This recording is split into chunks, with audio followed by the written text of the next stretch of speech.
Hello दोस्तों, नमस्कार। आप सभी का स्वागत है कंचन लोकगीत में। आप सब कैसे हैं दोस्तों? उम्मीद करती हूँ कि आप लोग बहुत अच्छे होंगे, स्वस्थ होंगे, मस्त होंगे और सभी जो है एंजॉय करते हुए इस गर्मी में व्यस्त होंगे।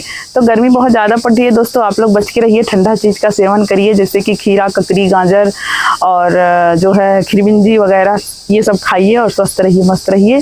तो दोस्तों आज हमारा एक छोटा सा गीत है, भक्ति गीत है, मतलब पचरा आप कह सकते हैं। तो हम सुनाने वाले हैं आप सभी को। तो आप सब सुनने के बाद कमेंट करके ये बताइएगा कि हमारा सॉन्ग आप लोगों को कैसा लगता है। बहुत गर्मत बाटे फिलहाल। निमिया की दाढ़ी मैया हो निमिया की दाढ़ी मैया डावेली झूला नवा की झोली झोली ना, मैया झूलेली झूला नवा की झोली झोली ना, मैया झूलेली झूला नवा की झोली झोली ना। निमिया की दाढ़ी मैया हो निमिया की दाढ़ी मैया डावेली झूला नवा की झोली झोली ना, मैया झूलेली झूला नवा की झोली झोली ना, मैया झूलेली झूला नवा की झोली झोली ना। झूलत झूलत मैया हो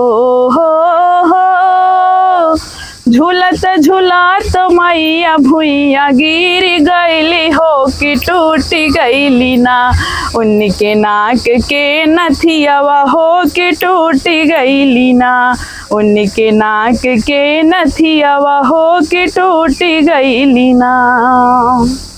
होई दस बेरवा मैया हो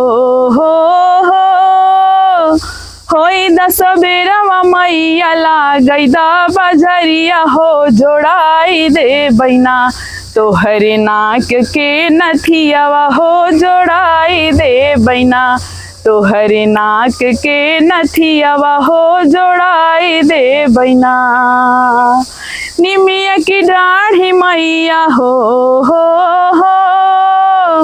निमिया की दाढ़ी मैया डावेली झूला नवा की झोली झोली ना, मैया झूलेली झूला नवा की झोली झोली ना, मैया झूलेली झूला नवा की झोली झोली ना।